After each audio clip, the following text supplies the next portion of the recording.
নমস্কাৰ বাতৰিলৈ স্বাগতম জনাইছো আৰু গুৰুত্বপূৰ্ণ খবৰ আজি ঘোষণা হ'ব 5খন ৰাজ্যৰ নিৰ্বাচনৰ দিন ঘোষণা কৰিব অসম লগতে পশ্চিম বংগ তামিলনাডু কেৰালা আৰু পুডুচেৰী নিৰ্বাচনৰ দিন ঘোষণা কৰিব অসমৰ লগতে 4খন কিবা কৰিব ৰাজ্যৰ নিৰ্বাচনৰ দিন বিয়লি 4 বজাত নিৰ্বাচন আয়োগে ঘোষণা কৰিব নিৰ্বাচনৰ দিন অসমৰ লগতে পশ্চিম বংগ কেৰালা পুডুচেৰী আৰু তামিলনাডুৰ নিৰ্বাচনৰ দিন ঘোষণা কৰিব নিৰ্বাচন আয়োগে বিয়লি 4 বজাত নতুন দিল্লীৰ বিজ্ঞান ভৱনত আয়োজিত সংবাদ মেলত 5 ৰাজ্যৰ নিৰ্বাচনৰ দিন ঘোষণা কৰিব নিৰ্বাচন আয়োগে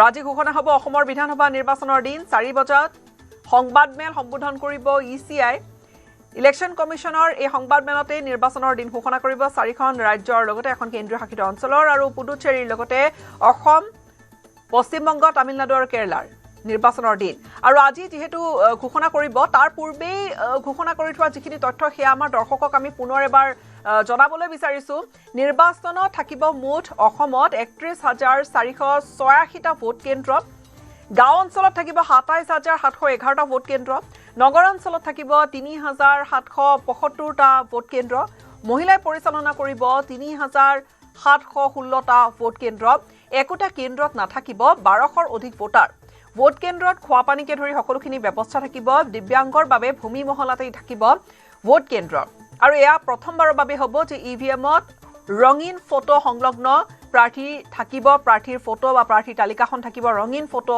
সংলগ্ন আৰু ভোট কেন্দ্ৰৰ বাহিৰত ভোটাৰে থব লাগিব মোবাইল ফোন 100% ৱেবকাষ্টিং হ'ব প্ৰতিটো ভোট কেন্দ্ৰত ইচিআই নেট এপত থাকিব নিৰ্বাচনৰ সকলোখিনি তথ্য অসম ভ্ৰমণ সামৰি সংবাদ মেলত এইখিনি কথা নিৰ্বাচন আয়োগে ঘোষণা কৰিছিল 126টা সমষ্টিৰ নিৰ্বাচন কোন কেইটা পৰ্যায়ত হ'ব প্ৰথম পৰ্যায় দ্বিতীয় পৰ্যায়কে ঘোষণা কৰা হ'ব নে এটা পৰ্যায়তে অসমৰ নিৰ্বাচন ঘোষণা কৰিব লক্ষণীয় হ'ব আৰু আজি গোটেইখিনি কথা স্পষ্ট হ'ব 4 বজাৰ সংবাদ মেলত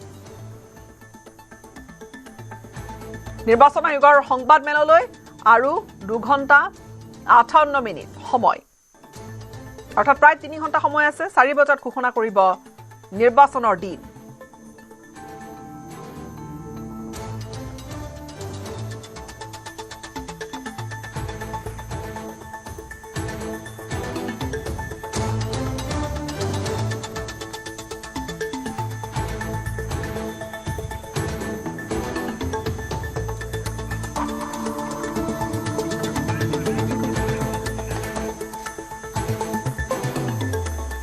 আজি বিধানসভা নিৰ্বাচনৰ দিন ঘোষণা কৰাৰ গুৰুত্বপূৰ্ণ আজি 4 বজাৰ সংবাদ মেল আছে আজি বিধানসভা নিৰ্বাচন অনুষ্ঠিত হলে কোন হ'ব মুখ্যমন্ত্ৰী IND চইচ গ্ৰুপ নামৰ এটা সংস্থাই এটা সমীক্ষা কৰিলে আজি বিধানসভা নিৰ্বাচন অনুষ্ঠিত হলে 52% লোকৰে পছন্দৰ মুখ্যমন্ত্ৰী ডক্টৰ হিমন্ত বিশ্ব শৰ্মা অৰ্থাৎ আজি যদি নিৰ্বাচন অনুষ্ঠিত হয় তেনেহলে 52% লোকৰে পছন্দ হ'ব মুখ্যমন্ত্ৰী ডক্টৰ হিমন্ত বিশ্ব শৰ্মা 33% লোকে মুখ্যমন্ত্ৰী হিচাপে বিচাৰিব গৌৰৱ গগৈ 12% লোকে এই সন্দৰ্ভত মতামত দিয়া নাই আনহাতে একটা সমীক্ষাত কেৱল হিন্দু লোকৰ মাজত চলাওতেই পোৱা গ'ল এনে তথ্য 71% হিন্দু ভোটাৰৰ পছন্দৰ হৈছে মুখ্যমন্ত্ৰী ডক্টৰ হিমন্ত বিশ্ব শৰ্মা আৰু 23% হিন্দু ভোটাৰে মুখ্যমন্ত্ৰী হিচাপে বিচাৰে গৌৰৱ গগৈ 6% হিন্দু ভোটাৰৰ এই সন্দৰ্ভত মতামত নাই মুছলমান ধৰ্মাৱলম্বীৰ মাজত এই সমীক্ষা একেধৰণে চলাওতেও পোৱা গ'ল এনে তথ্য 67% মুছলমান ধৰ্মাৱলম্বী ভোটাৰৰ পছন্দৰ মুখ্যমন্ত্ৰী ডক্টৰ হিমন্ত বিশ্ব শৰ্মা 25% মুছলমান ধৰ্মাৱলম্বী ভোটাৰে মুখ্যমন্ত্ৰী হিচাপে বিচাৰে গৌৰৱ গগৈ 8% মুছলমান ধৰ্মাৱলম্বী ভোটাৰৰ এই সন্দৰ্ভত মতামত নাই যুৱ ভোটাৰৰ মাজত পছন্দৰ মুখ্যমন্ত্ৰী সন্দৰ্ভত সমীক্ষা কৰা হৈছে আৰু IND চইচে যেটো সমীক্ষা কৰিছে সংগঠনটোৱে কৰা সমীক্ষা যুৱ প্ৰজন্মৰ 48% মুখ্যমন্ত্ৰী হিচাপে বিচাৰে হিমন্ত বিশ্ব শৰ্মা আৰু 44% যুৱ প্ৰজন্মই মুখ্যমন্ত্ৰী হিচাপে বিচাৰে গৌৰৱ গগৈ 8% যুৱ ভোটাৰে এই সন্দৰ্ভত নিদিলে কোনো মতামত বা তেওঁলোকৰ কোনো মতামত নাই আনহাতে একেটা সমীক্ষাকে মহিলা ভোটাৰৰ ক্ষেত্ৰত পোৱা গ'ল এনে তথ্য 66% মহিলা ভোটাৰে হিমন্ত বিশ্ব শৰ্মাক বিচাৰে মুখ্যমন্ত্ৰী ৰূপে 18% মহিলাই মুখ্যমন্ত্ৰী হিচাপে গৌৰৱ গগৈ বিচাৰে 16% মহিলাই এই ক্ষেত্ৰত কোনো মতামত দিয়া নাই আৰু একেটা সমীক্ষাকে পুৰুষ ভোটাৰৰ ক্ষেত্ৰত পোৱা গ'ল এনে তথ্য 56% পুৰুষ ভোটাৰে হিমন্ত বিশ্ব শৰ্মাকে বিচাৰে মুখ্যমন্ত্ৰী 33% পুৰুষে মুখ্যমন্ত্ৰী হিচাপে বিচাৰে গৌৰৱ গগৈ 11% পুৰুষৰ এই ক্ষেত্ৰত নাই কোনো মতামত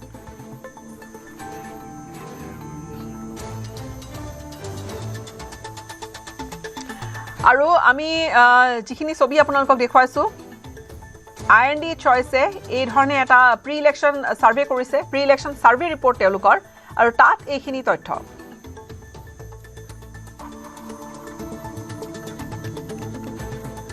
আজি বিধানসভা নিৰ্বাচন যদি অনুষ্ঠিত হয় তেনেহলে মুখ্যমন্ত্ৰী কোন হ'ব মুখ্যমন্ত্ৰী হিচাপে কাক বিচাৰে কিমান শতাংশ বিচাৰে IND চইচ গ্ৰুপ নামৰ এটা সংস্থাই চলোৱা এই সমীক্ষা য'ত কোৱা হৈছে যে 52% লোকৰে পছন্দৰ মুখ্যমন্ত্ৰী ডক্টৰ হিমন্ত বিশ্ব শৰ্মা 36% লোকে মুখ্যমন্ত্ৰী হিচাপে গৌৰৱ গগৈ বিচাৰে 12% লোকৰে সন্দৰ্ভত মতামত নাই আনহাতে একেটা সমীক্ষা কেৱল হিন্দু লোকৰ মাজত চলাওতে পোৱা গ'ল 71% হিন্দু ভোটাৰৰ পছন্দৰ মুখ্যমন্ত্ৰী হিমন্ত বিশ্ব শৰ্মা 23% হিন্দু ভোটাৰে মুখ্যমন্ত্ৰী হিচাপে গৌৰৱ গগৈ বিচাৰে 6% হিন্দু ভোটাৰৰ এই সন্দৰ্ভত মতামত নাই ইফালে মুছলমান ধৰ্মাৱলম্বীৰ মাজত চলোৱা গৈছিল এই সমীক্ষা একে সমীক্ষা পোৱা গৈছে 67% মুছলমান ধৰ্মাৱলম্বী ভোটাৰৰ পছন্দৰ মুখ্যমন্ত্ৰী হিমন্ত বিশ্ব শৰ্মা 25% মুছলমান ধৰ্মাৱলম্বী ভোটাৰে মুখ্যমন্ত্ৰী হিচাপে বিচাৰে গৌৰৱ গগৈ 8% মুছলমান ধৰ্মাৱলম্বী ভোটাৰৰ এই সন্দৰ্ভত মতামত নাই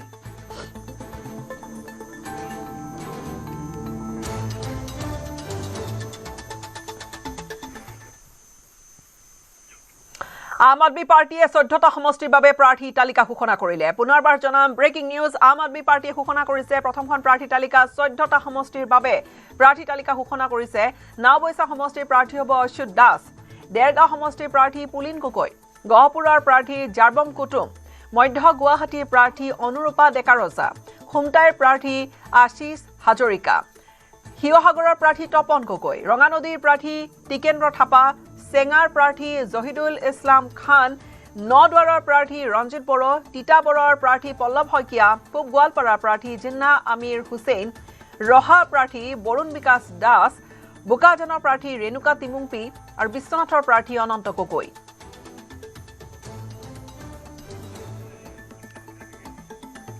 আৰু আজি অসমৰ প্ৰেক্ষাপটত আম আদমি পাৰ্টিয়ে 14টা সমষ্টিৰ প্ৰাৰ্থী তালিকা ঘোষণা কৰিলে অসমত এই সমষ্টিকেইটা এই ধৰণে নদুৱাৰৰ প্ৰাৰ্থী ৰঞ্জিত বড়ো তিতাবৰৰ প্ৰাৰ্থী পল্লৱ শইকীয়া পূব গোৱালপাৰাৰ প্ৰাৰ্থী জিন্না আমিৰ হুছেইন ৰহাৰ প্ৰাৰ্থী বৰুণ বিকাশ দাস আপৰ প্ৰাৰ্থী তালিকা এয়া প্ৰথমখন প্ৰাৰ্থী তালিকা 14টা সমষ্টিৰ বাবে ঘোষণা কৰিছে আম আদমি পাৰ্টিৰ এই 14টা সমষ্টিৰ প্ৰাৰ্থী তালিকাত ঘোষণা কৰা হৈছে নাওবৈছাৰ অচ্যুত দাসৰ নাম লগতে আন কেইটা সমষ্টিৰ কথা যদি কওঁ সেয়া দেৰগাঁও সমষ্টিৰ প্ৰাৰ্থী পুলিন গগৈ গহপুৰৰ জাৰ্বম কুটুম মধ্য গুৱাহাটীৰ প্ৰাৰ্থী অনুৰূপা ডেকাৰজা খুমটাইৰ প্ৰাৰ্থী আশিষ হাজৰিকা শিৱসাগৰৰ প্ৰাৰ্থী তপন গগৈ ৰঙানদীৰ প্ৰাৰ্থী টিকেন্দ্ৰ থাপা চেঙাৰ প্ৰাৰ্থী জহিদুল ইছলাম খান নদুৱাৰৰ প্ৰাৰ্থী ৰঞ্জিত বড়ো তিতাবৰৰ প্ৰাৰ্থী পল্লৱ শইকীয়া পূব গোৱালপাৰাৰ প্ৰাৰ্থী জিন্না আমিৰ হুছেইন ৰহাৰ প্ৰাৰ্থী বৰুণ বিকাশ দাস বোকাজানৰ প্ৰাৰ্থী ৰেণুকা তিমুংপি বিশ্বনাথৰ প্ৰাৰ্থী অনন্ত গগৈ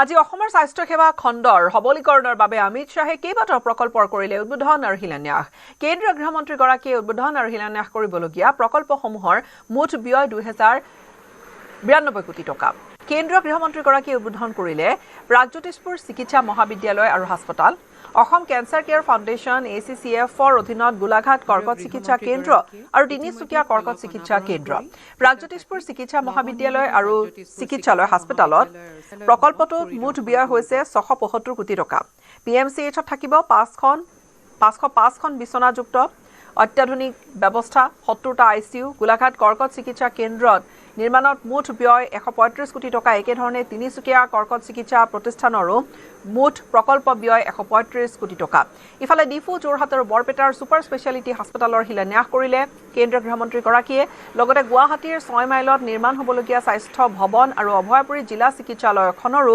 শিলান্যাস কৰিলে কেন্দ্ৰীয় গৃহমন্ত্ৰী অমিত শাহে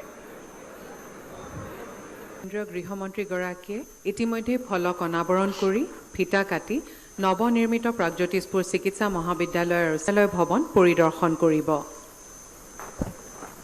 प्रिय मुख्यमंत्री डॉक्टर विश्व शर्मा के नेतृत्व में असम सरकार भी राज्य में उत्तम स्वास्थ्य और रोग मुक्त सशक्त भारत इसी स्वप्न और संकल्प के साथ यशस्वी प्रधानमंत्री श्री नरेंद्र मोदी जी के नेतृत्व में आज पूरे देश में स्वास्थ्य क्षेत्र में एक नई क्रांति का सूत्रपात हुआ है।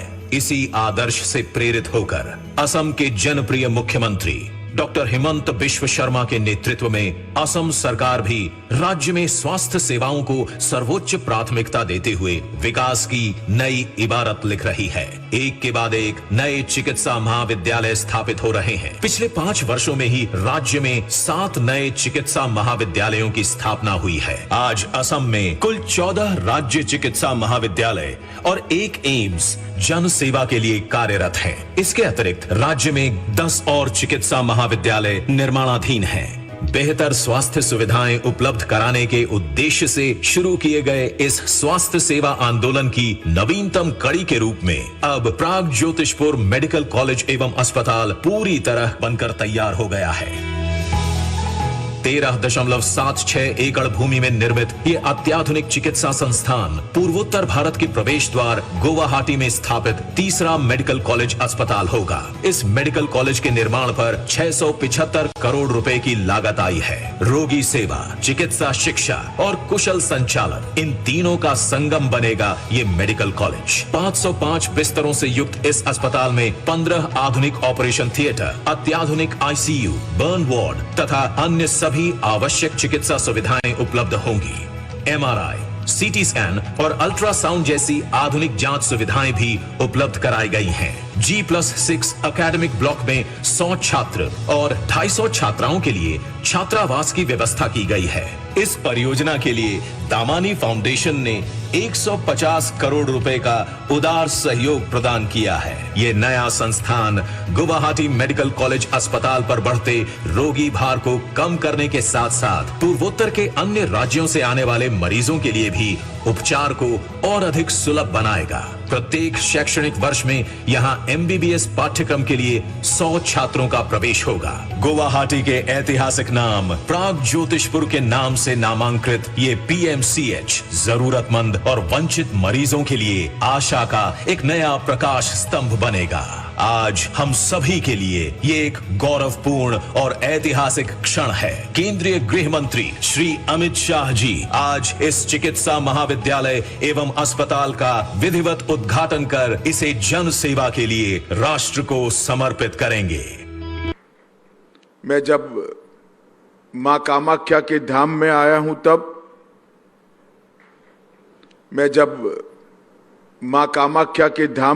हूं तब आदि शक्ति कामाख्या को, श्रीमंत शंकरदेव जी को और माधव देव जी को प्रणाम कर कर मेरी बात की शुरुआत करता हूं। ये असम में ये पहाड़ी पर मां कामाख्या का निवास कई युगों से समग्र पूर्वोत्तर के लोगों का जीवन सरल करने के लिए बहुत शुभांकर रहा है।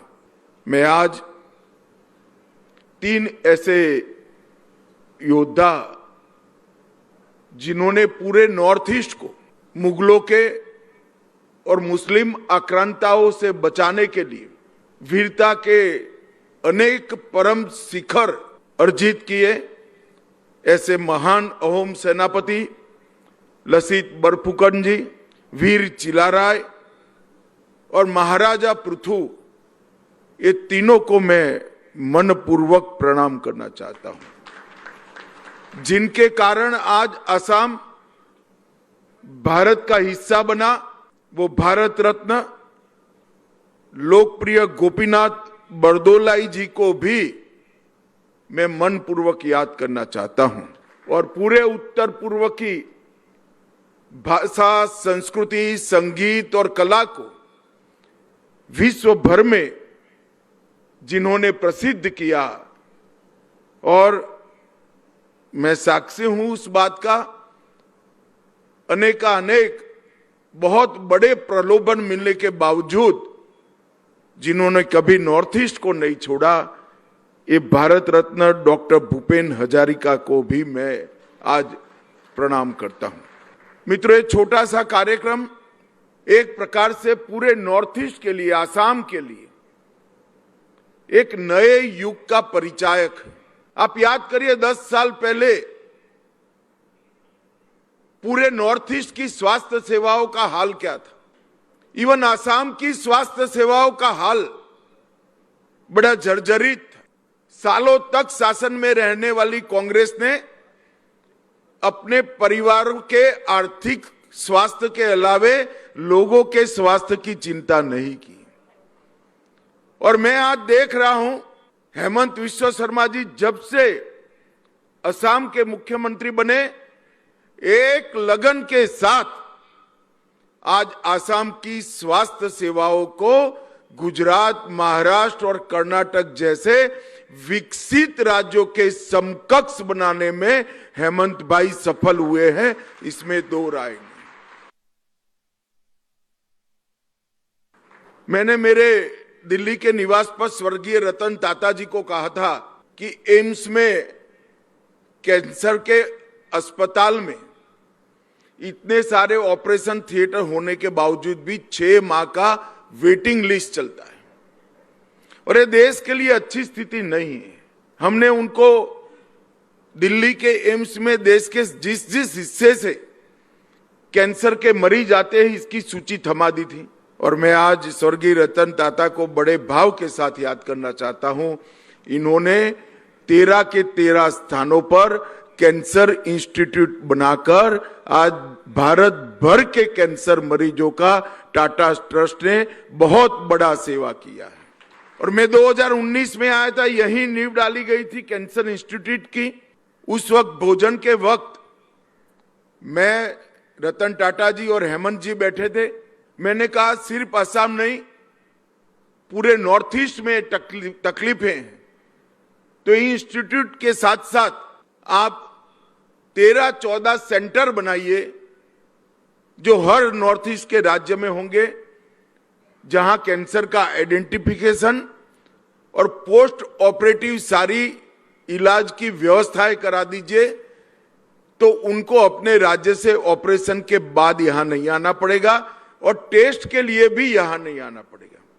मुझे आनंद है कि आज उसमें से 2 कैंसर सेंटर बनने के बाद 14 में से 12 कैंसर सेंटर बनाने का काम आज पूरा हो गया है।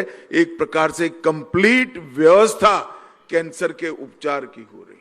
और प्रोटॉन थेरेपी जैसी अत्याधुनिक तकनीक जो बहुत महंगी है, देश के किसी भी सरकारी अस्पताल में प्रोटॉन थेरेपी की व्यवस्था नहीं है।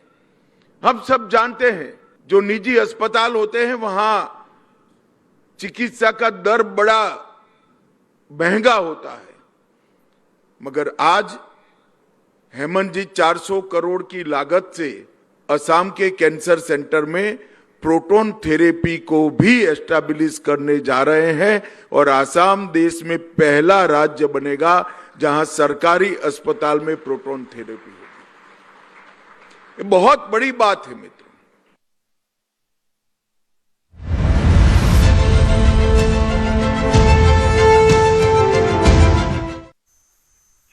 আৰু খানাপাৰাত বিজেপিৰ যুৱ মৰ্চাৰ সন্মিলনতো অংশগ্ৰহণ কৰিব অমিত শ্বাহে। প্ৰতিকূল বতৰকো নেওচি বিজেপিৰ যুৱ মৰ্চাৰ সন্মিলনত অংশ লৈছে হাজাৰ হাজাৰ যুৱ শক্তিয়ে। 1 লাখৰো অধিক ইয়াত বিজেপি সমৰ্থকক দেখা গৈছে। ৰাজ্যৰ ভিন্ন প্ৰান্তৰ পৰা যুৱ শক্তি অংশগ্ৰহণ কৰিছে বিজেপিৰ এই যুৱ মৰ্চাৰ যুৱ শক্তি সন্মিলনত।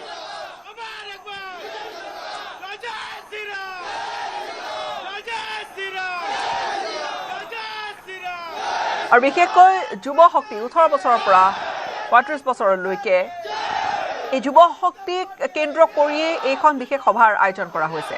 প্ৰতিকূল বতৰকো নেওচি অসমৰ বিভিন্ন ঠাইৰ পৰা খানাপাৰাত একত্ৰিত হৈছে সি বিজেপি সমৰ্থকসকল। তেওঁলোকে শ্লোগান দিয়া দেখা গৈছে আৰু কিছু সময় পিছতে উপস্থিত হ'ব কেন্দ্ৰীয় গৃহমন্ত্ৰী গৰাকী। গৃহমন্ত্ৰীক আদৰিব। গৃহমন্ত্ৰীয়ে ভাষণ প্ৰসংগত নিশ্চিত ৰূপত দেশৰ যুৱ শক্তি সন্দৰ্ভতে কিছু মন্তব্য কৰিব এই যুৱ শক্তি যুৱ মৰ্চাৰ সন্মিলনখনৰ পৰাই।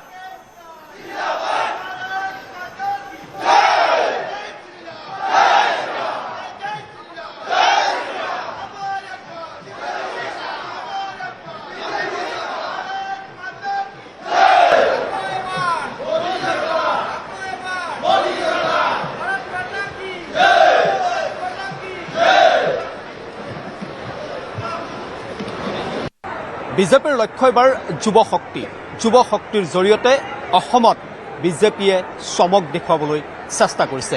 নিৰ্বাচন সমাগত আৰু এই মুহূৰ্তত যুৱ শক্তিৰ জৰিয়তে বিজেপিয়ে চমক দেখুৱাবলৈ চেষ্টা কৰিছে। কিছু মুহূৰ্তৰ পাছত কেন্দ্ৰীয় গৃহমন্ত্ৰী অমিত শ্বাহ খানাপাৰালৈ আহি আছে। খানাপাৰাত এয়া বিজেপিৰ বিশাল যুৱ শক্তি সমাৰোহ আৰু সকলোৱে এনেদৰেই ভাৰত মাতা কি জয়ধ্বনি দিছে। ৰাজ্যৰ বিভিন্ন প্ৰান্তৰ পৰা লক্ষ লক্ষ যুৱ শক্তি আহিছে। দাদা ক'ৰ পৰা আহিছে? শিলচৰৰ পৰা। এতিয়া শিলচৰে কি হবে? বিজেপি চৰকাৰ হ'ব 100%। 13টাৰ মধ্যে 12টা পাব, 12টা পাব, এটা কম পাব আৰু 13টাৰ মধ্যে 12টা পাব হিমন্ত মামা গ্যাৰেণ্টেড। কিন্তু হিমন্ত মামাই কৈছে 10টা পাব, 3টা বিৰোধী 12টা পাব, 12টা পাব। মামাই শিলচৰত কৈ আহিছে 10টা পাব, 3টা অপজিশ্যনক দি মামাৰ আইডিয়া ঠিক আছে, কিন্তু মোৰ আইডিয়াটো ভাল আছে আৰু ভাল আছে। 12টা পাব। এতিয়া চব শিলচৰ পৰাই আছে। আপোনাৰ বাৰী কৈ শিলচৰে? শিলচৰ আছাম ইউনিভাৰ্চিটিৰ পৰা ট্ৰেইনে আহিছে ট্ৰেইনে আহিছে। ওলাই সমষ্টি না? না বৰকলা সমষ্টি। আগে ধৰাই আছিলো, আগে শুনাই আছিলো। আৰু আপুনি এটা শুনিব ভাৰত মাতা কি জয়ধ্বনি দিব। আপুনি শুনক খানাপাৰা চৌদিশে ভাৰত মাতা কি।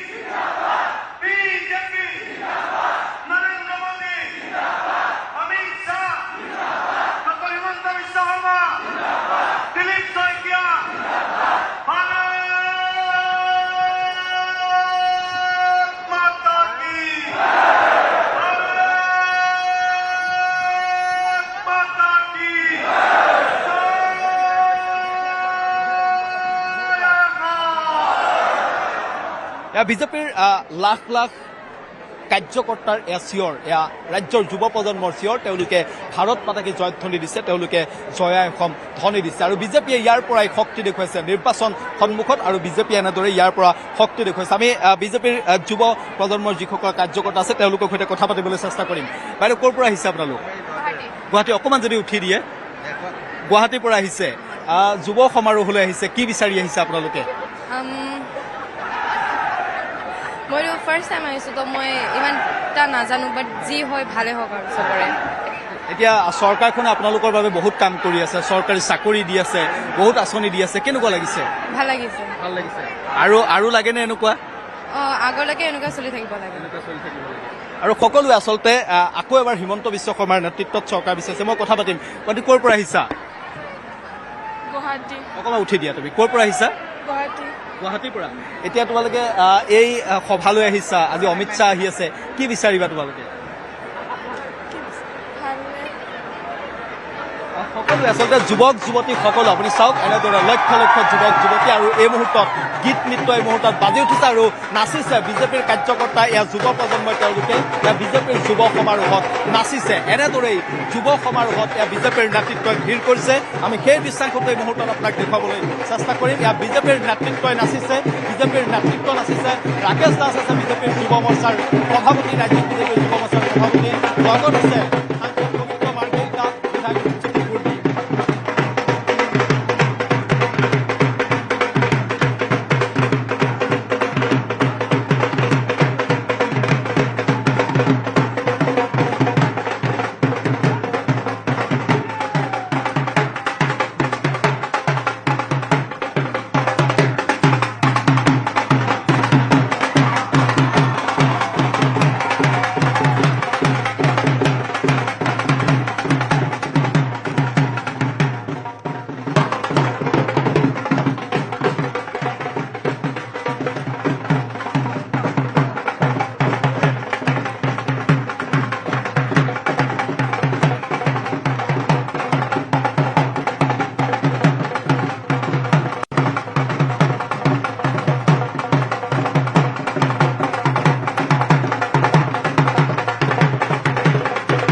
শক্তি এয়া বিজেপিৰ যুৱ শক্তি সমাৰোহত এনেদৰে এক উৎসৱমুখৰ পৰিৱেশ বিজেপিৰ লক্ষ্য এবাৰ যুৱ শক্তি অ'কে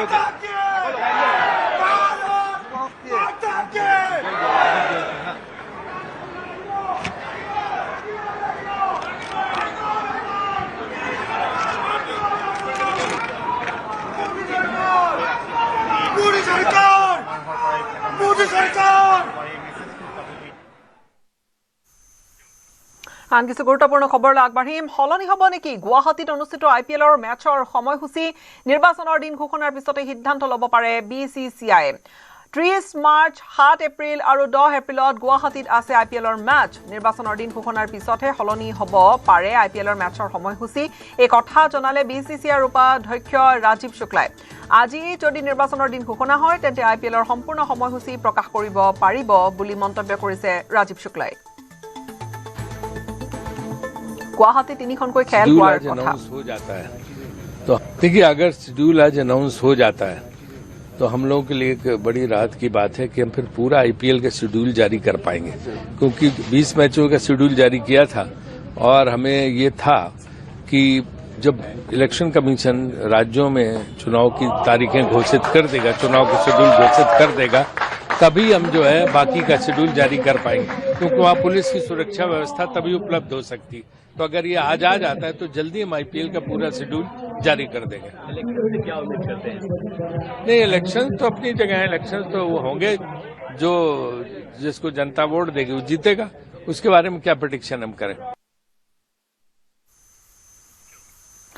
বিধানসভা নিৰ্বাচনৰ বাবে কংগ্ৰেছ দলে ঘোষণা কৰিলে তৃতীয়খন প্ৰাৰ্থী তালিকা গহপুৰত ডাক্তৰ শংকৰ জ্যোতি কুটুমে টিকট লাভ কৰাৰ পিছতে গহপুৰত কংগ্ৰেছ কৰ্মীসকলৰ মাজত ব্যাপক উৎসাহ দেখিবলৈ পোৱা গৈছে কংগ্ৰেছ কৰ্মীসকলে ডাক্তৰ শংকৰ জ্যোতি কুটুমক শুভেচ্ছা জনাবলৈ লোহিতমুখৰ বাসগৃহত ভিৰ কৰি নিশায় উল্লেখযোগ্য যে অসম বিধানসভাৰ প্ৰাক্তন অধ্যক্ষ তথা গহপুৰ বিধানসভা সমষ্টিৰ প্ৰাক্তন প্ৰয়াত গণেশ কুটুমৰ প্ৰাক্তন বিধায়ক প্ৰয়াত গণেশ কুটুমৰ পুত্ৰ ডাক্তৰ শংকৰ জ্যোতি কুটুম আৰু গহপুৰৰ পৰা মুঠ 5 জনে কংগ্ৰেছ দলৰ টিকটৰ বাবে আবেদন কৰিছিল অৱশেষত শংকৰ জ্যোতি কুটুমে টিকট লাভ কৰাৰ পিছতে আতচবাজি ফুটা আনন্দ কৰা পৰিলক্ষিত হৈছে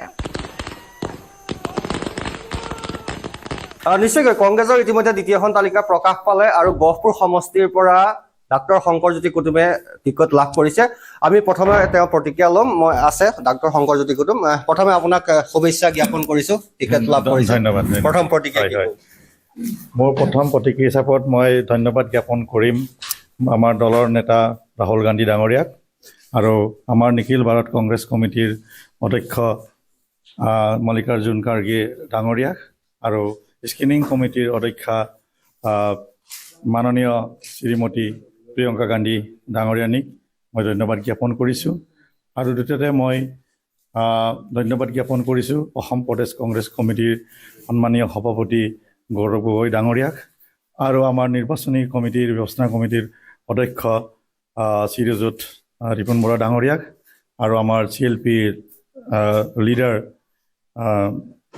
বেদবৰত শইকীয়া ডাঙৰীয়াক আৰু ৰকিবুল হোসেন ডাঙৰীয়াক প্ৰদ্যুৎ বৰদলৈ ডাঙৰীয়াক আমি ধন্যবাদ জ্ঞাপন কৰিছোঁ লগতে বিশ্বনাথ জিলাৰ কংগ্ৰেছ কমিটি তথা দুইখন ব্লক কংগ্ৰেছৰ সন্মানীয় সভাপতি সম্পাদক সন্মানীয় পদাধিকাৰী সকলোকে মই ধন্যবাদ জ্ঞাপন কৰিছোঁ আমাৰ দলে মোৰ প্ৰতি যি আস্থা আৰু বিশ্বাস ৰাখি মোক 2026 চনৰ অসম বিধানসভা নিৰ্বাচনৰ বাবে গহপুৰ সমষ্টিৰ কাৰণে মোৰ দলে ভাৰতীয় জাতীয় কংগ্ৰেছ দলৰ হৈ মোৰ নাম মনোনীত কৰাৰ কাৰণে মই বহুত ধন্যবাদ জ্ঞাপন কৰিছোঁ যেহেতু আপুনি টিকেট পালে এতিয়া আপোনালোকৰ মূল প্ৰতিদ্বন্দ্বী হ'ব বিজেপি দল এটা কেনেদৰে প্ৰতিহত কৰিবলৈ চেষ্টা কৰিব বিজেপি দল আগৰ সেই ঢৌটো নাই মোদীৰ ঢৌটো নাই আৰু আগৰ যেনেকৈ 16 চনৰ যিটো ঢৌ আছিলে সেই ঢৌটো মহিমূৰ কৰি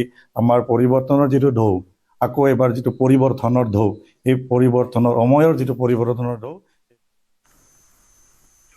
আৰু খানাপাৰাত যিহেতু বিজেপিৰ যুৱ মৰ্চাৰ বিশাল সন্মিলনৰ আয়োজন কৰা হৈছে বৰ্তমান সাংসদ বিজেপিৰ যুৱ মৰ্চাৰ সভাপতিয়ে তেজস্বী সূৰ্যাই ভাষণ আগবঢ়াইছে মঞ্চত পোনপটীয়া সম্প্ৰচাৰীয়া ऐसे जापानी शहरों में जो अच्छे अच्छे काम कर रहे थे उन्होंने बोले पिछले 3-4 साल पहले अपने मुख्यमंत्री हिमंत बिस्वा शर्मा जी ने chief ministers foreign language initiative नाम का एक काम शुरू किए उसके तहत हमने जापानी भाषा सीखे आज हम जापान में भी काम कर रहे हैं महीने में 1 लाख 2 लाख रुपए का तनख्वाह हम कर रहे हैं this is a change that we are seeing every day साथियों हर दिन नए पुल का उद्घाटन हो रहा है हर दिन नए कॉलेजेस यूनिवर्सिटीज कुछ ना कुछ नए नए स्टार्टअप का उद्घाटन आज असम में हो रहा है पर इसका कॉन्ट्रास्ट और कंपैरिजन आप दूसरे कांग्रेस प्रदेशों के साथ आप कीजिए हम सबको ये कंपैरिजन करना बहुत जरूरी है क्योंकि आने वाले चुनाव के जो नतीजा होगा रिजल्ट होगा वो आने वाले 10 साल के एक पूरे जनरेशन पर असर होगा साथियों मैं कर्नाटका से आता हूं आप सब जानते हैं आज कर्नाटका में कांग्रेस पार्टी की सरकार है और वहां का स्थिति क्या है मैं आपको ये प्रिंट आउट लेके आया मैं दिखाना चाहता हूं आप सबको मीडिया के साथियों से भी रिक्वेस्ट करता हूं असम के युवाओं को ये दिखाइए कर्नाटक के उप मुख्यमंत्री का स्टेटमेंट है ये कर्नाटक के डेप्यूटी चीफ मिनिस्टर का स्टेटमेंट है क्या कहे हैं वो no funds for development work in constituencies no funds for development work in constituency ये कर्नाटक के सरकार के उप मुख्यमंत्री का स्टेटमेंट है साथियों असम को एक और कंपेयर कीजिए जहां बीजेपी और हिमंत बिस्वा शर्मा जी का सरकार है जहां रोज नए अस्पताल खोल रहे हैं नए यूनिवर्सिटीज खोल रहे हैं नए पुल बन रहे हैं नए ब्रिजेस फ्लाईओवर्स का उद्घाटन हो रहा है दूसरे ओर कर्नाटक में कांग्रेस पार्टी का सरकार है जहां खुद मुख्यमंत्री उप मुख्यमंत्री कह रहे हैं कि अपने पास पैसा नहीं है डेवलपमेंट के लिए आप मुझे बोलिए क्या असम का स्थिति भी कर्नाटक के कांग्रेस के स्थिति तक होना चाहिए क्या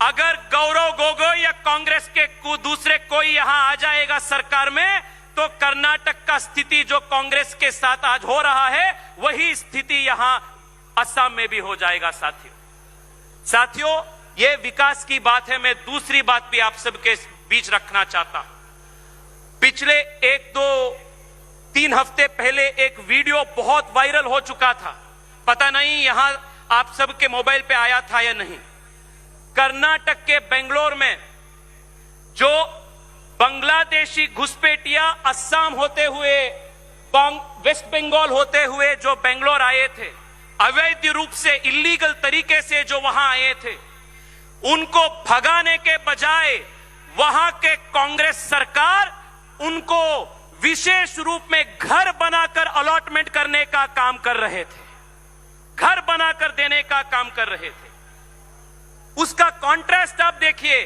यहां आज असम में जो इलीगल घुसपैठिया अंदर आए थे उनको चुन चुन कर बाहर करने का काम हिमंत बिस्वा शर्मा जी के नेतृत्व वाली सरकार कर रहे हैं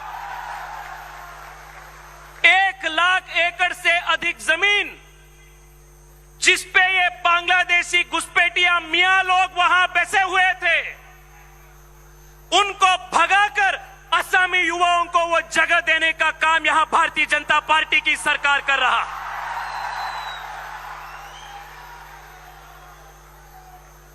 एक वीडियो वायरल हुआ था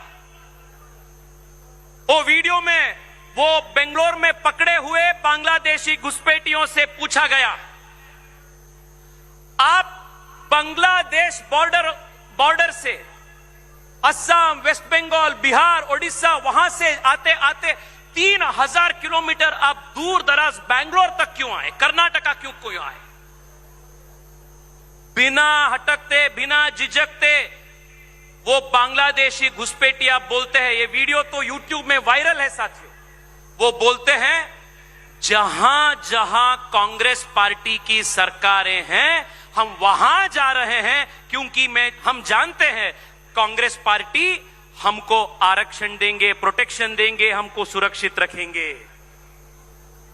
वो जानते हैं कि वो अगर असम में वो रहते तो हिमंत बिस्वा शर्मा की सरकार और भारतीय जनता पार्टी के एक युवा मोर्चा कार्यकर्ता भी उनको चुन चुन कर बाहर करने का काम कर देंगे। इसलिए वो कांग्रेस पार्टी की सरकार जहां जहां है वहां कर रहे हैं।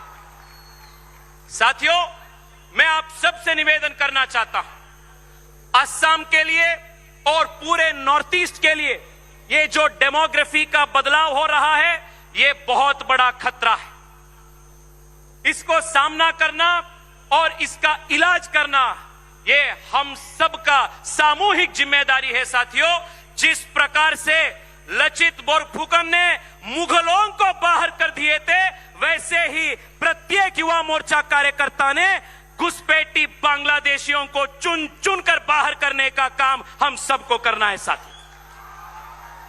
साथियों, मैं आप सबसे अंत में यही विनंती करना चाहता हूं,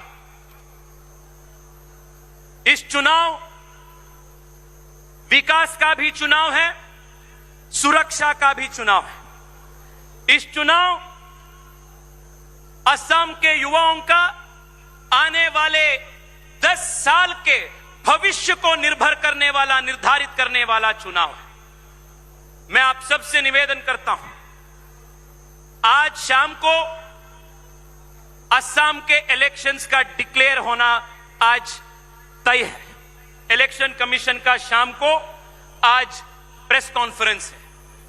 आने वाले 25 दिन हम सब के लिए बहुत महत्वपूर्ण काम है। मैं आप सबसे निवेदन करता हूं साथियों, 10 साल से जिस प्रकार के पॉलिटिकल स्टेबिलिटी यहां स्थित हो चुका है, एस्टैब्लिश हो चुका है, ये पॉलिटिकल स्टेबिलिटी को और 10 साल तक जरूरी बना के रखना हम सब का काम है।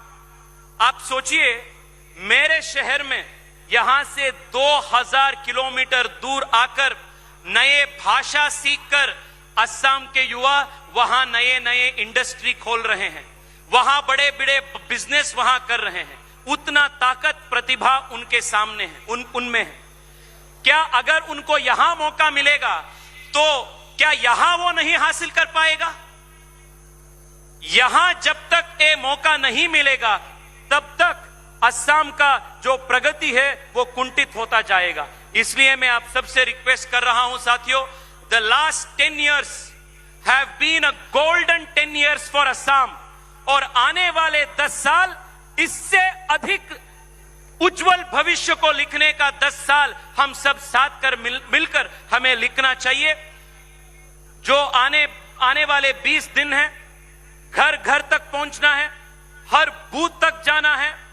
नए नए युवाओं को 10 साल पहले असम कैसा था, 10 साल में किस प्रकार के परिवर्तन मोदी जी के और हिमंत बिस्वा शर्मा जी के नेतृत्व में परिवर्तन आया है, इसके बारे में हम सबको बोलना है। उनको विकास की बात भी पहुंचाना है और उनको असम के और असमियों के सुरक्षा के बारे में भी हम उनको बात पहुंचाना है। ये देश के लिए हमें करना है, असम के लिए हमें करना है। ये मैं आप सबसे मानता हूं कि ये जिम्मेदारी हम सब मिलकर यशस्वी रूप से करेंगे और पूरे देश असम की ओर देख रहा है। डिलिमिटेशन होने के बाद पहली चुनाव है। मैं तो जितना कार्यकर्ताओं के साथ बातचीत किया हूं, आपके उत्साह देखा हूं, मुझे पूर्ण विश्वास है इस चुनाव में we will cross a century. 100 seats हम पार करेंगे अकेले भारतीय जनता पार्टी। युवाओं की ताकत पर हम क्रॉस करेंगे, युवतियों के ताकत पर इसको हम क्रॉस करेंगे और बहुत सुदृढ़ असम को, विकसित असम को और विकसित भारत के एक परफॉर्मेंस इंजन के रूप में असम को हम उभर कर रखेंगे। आप मेरे बात बहुत पेशेंटली आप सुने हैं। आप सबको मैं हृदय से पुनः धन्यवाद रखता हूं। आप सबको बहुत बहुत धन्यवाद। मेरे साथ पुनः दोनों हाथ ऊपर करके बोलिए, भारत माता की। और ताकत के साथ साथियों, भारत माता की, भारत माता की। वंदे वंदे धन्यवाद।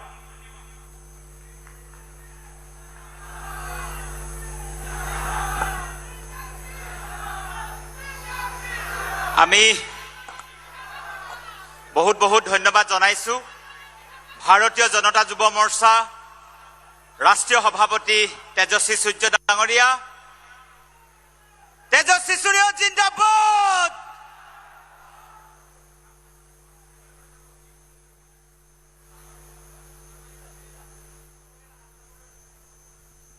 সকলোৱে এটি উষ্ম হাত তালি দিবৰ কাৰণে অনুৰোধ জনাইছো আমাৰ তেজস্বী সূৰ্যাৰ কাৰণে। সকলোৱে দীঘলীয়া এটা হাত তালি দিবৰ কাৰণে আমি অনুৰোধ জনাইছো। ইয়াৰ পিছতে আমি বক্তব্য ৰাখিবৰ কাৰণে অনুৰোধ জনাইছো আমাৰ সকলোৰে শ্ৰদ্ধাৰ ভাৰতীয় জনতা পাৰ্টি অসম প্ৰদেশৰ মাননীয় সভাপতি শ্ৰদ্ধাৰ দিলীপ শইকীয়া ডাঙৰীয়াক বক্তব্য ৰাখিবৰ কাৰণে আমি অনুৰোধ জনাইছো।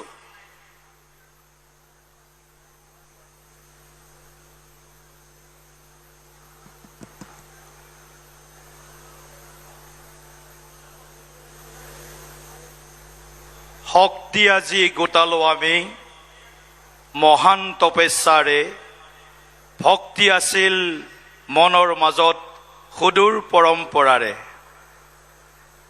আজি এই বিশাল যুৱশক্তি সমাৰোহত অসমৰ বিভিন্ন প্ৰান্তৰ পৰা অহা শ্ৰদ্ধেয় যুৱশক্তি মঞ্চত উপবিষ্ট ভাৰতীয় জনতা যুৱ মৰ্চাৰ সন্মানীয় ৰাষ্ট্ৰীয় সভাপতি সাংসদ তেজস্বী সূৰ্য ডাঙৰীয়া, মঞ্চত উপবিষ্ট ভাৰতীয় জনতা পাৰ্টিৰ ৰাষ্ট্ৰীয় প্ৰভাৰী অসমৰ প্ৰভাৰী সন্মানীয় হৰীশ দ্বিবেদী ডাঙৰীয়া, মঞ্চত উপবিষ্ট ৰাষ্ট্ৰীয় সমিতিৰ অন্যতম সম্পাদক তথা সাংসদ শ্ৰী কামাখ্যা প্ৰসাদ তাছা ডাঙৰীয়া, মঞ্চত উপবিষ্ট পৰম শ্ৰদ্ধেয় কেন্দ্ৰীয় মন্ত্ৰী শ্ৰী পবিত্ৰ মাৰ্ঘেৰিটা ডাঙৰীয়া, মঞ্চত উপবিষ্ট অসম চৰকাৰৰ সন্মানীয় কেবিনেট মন্ত্ৰী পীযুষ হাজৰিকা ডাঙৰীয়া,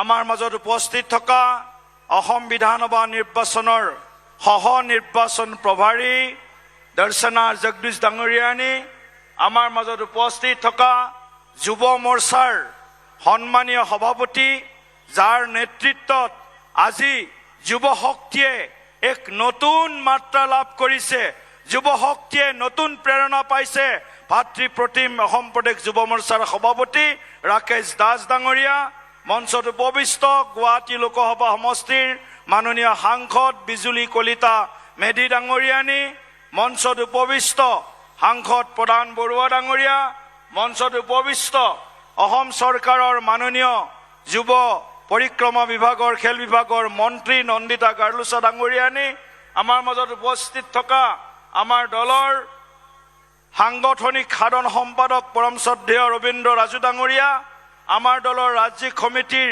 সাধাৰণ সম্পাদকসকল ক্ৰমে দীপ্লুৰঞ্জন শৰ্মা ডাঙৰীয়া, অনুপ বৰ্মন ডাঙৰীয়া, পল্লৱ লোচন দাস ডাঙৰীয়া, আমাৰ মাজত উপস্থিত থকা যুৱ মৰ্চাৰ ৰাষ্ট্ৰীয় সাধাৰণ সম্পাদক ৰোহিত চাহল ডাঙৰীয়া, অসম যুৱ মৰ্চাৰ প্ৰভাৰী চাই ডাঙৰীয়া প্ৰমুখ্যে আজিৰ এই সভাত উপস্থিত।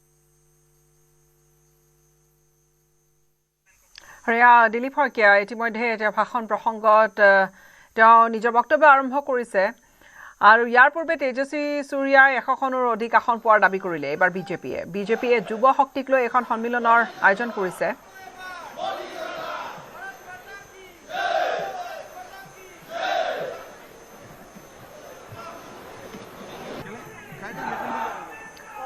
আৰু খানাপাৰাত কিছু সময় পিছতে মঞ্চ থাকিব কেন্দ্ৰীয় গৃহমন্ত্ৰী অমিত শ্বাহ। কেন্দ্ৰীয় গৃহমন্ত্ৰীগৰাকী আজি দেশৰ যুৱ চামক উদ্দেশ্যি বিশেষ অসমৰ যুৱ চামক উদ্দেশ্যি ভাষণ আগবঢ়াব আৰু এয়া যুৱ শক্তিক লৈ এখন সভাৰ আয়োজন কৰিছে ভাৰতীয় জনতা যুৱ মৰ্চাৰ সভাপতিও বৰ্তমান তেওঁ ভাষণ প্ৰদান কৰিছে। ইতিমধ্যে প্ৰায় 1 লাখৰ ওপৰত মানুহ ইয়াত বৰ্তমান যুৱ শক্তি বিজেপি সমৰ্থকসকল উপস্থিত হৈছে। ইয়াৰ সৈতে বিদায় লম। নমস্কাৰ।